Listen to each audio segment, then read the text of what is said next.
Hello friends, welcome back to శోధన 360 YouTube channel. ఈరోజు మనం ఆంధ్రప్రదేశ్ యొక్క రాజధాని అమరావతి గురించి కొన్ని ఇంట్రెస్టింగ్ ఫ్యాక్ట్స్ తెలుసుకుందాం. వీడియోలోకి వెళ్ళే ముందు ఒక చిన్న రిక్వెస్ట్, ఈ వీడియోని ఎండ్ వరకు చూడండి. ఒకవేళ మీరు ఈ ఛానల్ని సబ్స్క్రైబ్ చేసుకోకపోతే వెంటనే సబ్స్క్రైబ్ చేసుకోండి, ఎందుకంటే మా ఛానల్ యొక్క లేటెస్ట్ అప్డేట్స్ అన్నీ మీరు మిస్ అవ్వకుండా చూడొచ్చు. నవ్యాంధ్ర రాజధాని అమరావతిని ప్రధానమంత్రి మోడీ గారు మళ్ళీ ప్రారంభించారు. हमारा आंध्र प्रदेश पॉसिबिलिटी और अपॉर्चुनिटीज का राज्य है. అమరావతికి ప్రధానమంత్రి మోడీ గారు తొలిసారి 2015 అక్టోబర్ 22న గుంటూరులో నిర్వహించబడిన ఒక కార్యక్రమంలో పునాది రాయి వేశారు. అప్పటి ముఖ్యమంత్రి చంద్రబాబు నాయుడు గారి నాయకత్వంలో టీడీపీ ప్రభుత్వం కొన్ని అభివృద్ధి పనులను కూడా చేపట్టింది. ప్రధానమంత్రి నరేంద్ర మోడీ గారు మే 2, 2025న అమరావతి రాజధాని యొక్క పునఃప్రారంభ పనులను మళ్ళీ ప్రారంభించారు. మోడీ గారు అమరావతి సహా రాష్ట్ర వ్యాప్తంగా వివిధ ప్రాజెక్టులకు 57,962 కోట్ల విలువైన ప్రాజెక్టులను ప్రారంభించారు. ఈ ప్రాజెక్టులలో అమరావతి ప్రభుత్వం సముదాయం కోసం 5 కొత్త టవర్లను నిర్మాణం చేయబోతున్నారు. అలాగే హైకోర్టు, శాసనసభ భవనం వంటి నిర్మాణాలు కూడా చేపట్టనున్నారు. ప్రధానమంత్రి మోడీ గారు 2015 అక్టోబర్ 22న మొదటి పదవీ కాలంలో అమరావతికి పునాది రాయి వేశారు. ఇది ఆంధ్రప్రదేశ్లోని గుంటూరు జిల్లా వద్ద నిర్వహించబడిన ఒక కార్యక్రమంలో అప్పటి టీడీపీ ప్రభుత్వ ముఖ్యమంత్రి చంద్రబాబు నాయుడు గారి నేతృత్వంలో కొన్ని అభివృద్ధి పనులు కూడా ప్రారంభించబడ్డాయి. అయితే 2019లో టీడీపీ అధికారం కోల్పోయిన తర్వాత ఈ పనులు అన్ని నిలిపివేయబడ్డాయి. 2019లో వైఎస్ఆర్ కాంగ్రెస్ పార్టీ ప్రభుత్వం ఏర్పడిన తర్వాత ముఖ్యమంత్రి జగన్మోహన్ రెడ్డి గారు అమరావతికి బదులు 3 రాజధానులను అభివృద్ధి చేయాలని నిర్ణయించారు. అమరావతి అనేది కేవలం ఇంద్రలోక రాజధాని పేరు మాత్రమే కాదు, ఆంధ్రప్రదేశ్ యొక్క రాజధాని పేరు కూడా. ఇది కేవలం యాదృచ్ఛికం కాదు, ఇది స్వర్ణాంధ్ర స్థాపనకు సంకేతం. స్వర్ణాంధ్ర వికసిత్ భారత్ మార్గాన్ని బలపరుస్తుందని మరియు అమరావతి స్వర్ణాంధ్ర దృష్టిని శక్తివంతం చేస్తుందని ప్రధానమంత్రి మోడీ గారు ప్రారంభోత్సవంలో అన్నారు. 2014లో ఆంధ్రప్రదేశ్ను 2 రాష్ట్రాలుగా విభజించినప్పుడు హైదరాబాద్ తెలంగాణ రాజధానిగా మారింది మరియు అమరావతి కొత్తగా ఆంధ్రప్రదేశ్ రాజధానిగా ఎన్నుకోబడింది.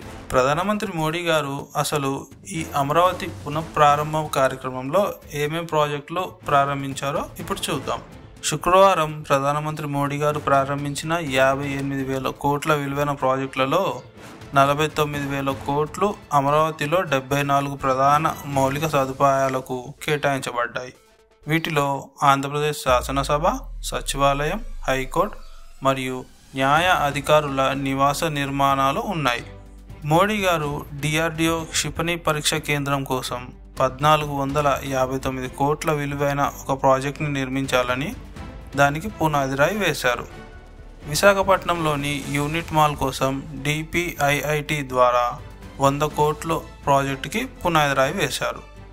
Guntakal Mallappa gate railway over bridge నిర్మాణానికి 293 కోట్లు ఖర్చు అవుతుందని, అలాగే మోడీ గారు 3,680 కోట్లతో నిర్మించబడిన 8 కొత్త జాతీయ రహదారులను కూడా ప్రారంభించారు. 2014లో చంద్రబాబు నాయుడు గారు ముఖ్యమంత్రిగా ఉన్నప్పుడు అమరావతి 10 సంవత్సరాల కలగా రూపుదిద్దుకుంది. 2015లో అమరావతి ప్రాజెక్టుల నిర్మాణ ఖర్చు 27,097 కోట్లుగా అంచనా వేశారు. 2025 నాటికి ఈ ఖర్చు సుమారు 64,721 కోట్లకు చేరినట్లు అంచనాలు చెబుతున్నాయి. అంతేకాదు, 2014లో అమరావతి ఆలోచన మొదలైనప్పుడు అప్పట్లో ప్రతిపక్ష నేతగా ఉన్న వైఎస్ జగన్మోహన్ రెడ్డి గారు అసెంబ్లీలో దీనికి మద్దతు ఇచ్చారు. అయితే 3 పంటలు పండే 33,000 ఎకరాల భూమిని రాజధాని నిర్మాణానికి స్వాధీనం చేసుకోవడాన్ని ఆయన విమర్శించారు. 2015 అక్టోబర్లో మోడీ గారు పాల్గొన్న అమరావతి పునాది వేడుకకు జగన్ హాజరు కాలేదు. ఆ తర్వాత వైఎస్ఆర్ కాంగ్రెస్ రాజధాని ప్రాంతంలో 1,000 కోట్ల భూముల స్కామ్ జరిగిందని ఆరోపించింది. 2019 అసెంబ్లీ ఎన్నికలకు ముందు ఎన్నికల ప్రచారం జరిగే సమయంలో జగన్మోహన్ రెడ్డి గారు ప్రజలకు అమరావతి రాజధానిగా కొనసాగుతుందంటూ హామీ ఇచ్చారు. ఎన్నికలకు ముందు తాడేపల్లిలో ఇల్లు కట్టుకొని అక్కడే నివాసానికి వెళ్లారు. కానీ 2019లో టీడీపీ అధికారం కోల్పోయిన తర్వాత జగన్మోహన్ రెడ్డి గారి నేతృత్వంలో అధికారంలోకి వచ్చిన వైఎస్ఆర్సీపీ పార్టీ 2019 డిసెంబర్ 17న మొదటి అసెంబ్లీ సమావేశాల్లో చివరి రోజున ముఖ్యమంత్రి జగన్మోహన్ రెడ్డి గారు 3 రాజధానులను ప్రకటించారు. దీన్ని సమర్థిస్తూ దక్షిణాఫ్రికాలో 3 రాజధానులు ఉన్నట్లు మీరు చూడవచ్చు. బహుశా శాసన రాజధాని అమరావతిలో ఉండొచ్చు, కార్యనిర్వాహక రాజధాని విశాఖపట్నంలో ఉండొచ్చు మరియు హైకోర్టు కర్నూలులో ఉండొచ్చు అని అన్నారు. అమరావతి నిర్మాణానికి 1.9 లక్షల కోట్లు అవసరమవుతుందని, అది రాష్ట్రం భరించలేదని అన్నారు. అయితే 2022 మార్చిలో 3 రాజధానుల చట్టాన్ని ఉపసంహరించారు. అయినా సరే జగన్మోహన్ రెడ్డి గారు 3 రాజధానుల అభిప్రాయానికి కట్టుబడి ఉన్నానని, భవిష్యత్తులో బలమైన చట్టాన్ని తీసుకువస్తానని చెప్పారు. అంతేకాకుండా అమరావతిని ఒక గోస్ట్ క్యాపిటల్గా అభివర్ణించారు. 2019 నుండి 2024 వరకు అమరావతి ప్రాజెక్ట్ పనులు పూర్తిగా నిలిపివేయబడ్డాయి. రైతులు కోర్టులకు వెళ్లారు మరియు అసలైన అమరావతి ప్రణాళిక కొనసాగించాలంటూ నిరసనలు కూడా చేశారు. అసంపూర్ణంగా నిర్మితమైన భవనాలు, శూన్యంగా ఉన్న స్థలాల దృశ్యాలతో అమరావతి ఒక గోస్ట్ క్యాపిటల్గా పేరు పొందింది. చాలా మౌలిక సదుపాయాలు, ప్రాజెక్టులు నిలిపివేయబడ్డాయి లేదా రద్దు చేయబడ్డాయి. సింగపూర్, జపాన్ సంస్థలతో ఉన్న అంతర్జాతీయ ఒప్పందాలన్నీ రద్దు చేయబడ్డాయి లేదా తగ్గించబడ్డాయి. 2024 జనవరి 4న టీడీపీ, బీజేపీ మరియు జనసేన సహకారంతో అధికారంలోకి వచ్చింది. చంద్రబాబు నాయుడు గారు తన అమరావతి రాజధాని కలను తిరిగి ప్రారంభించారు.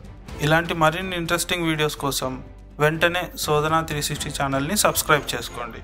Thank you for watching.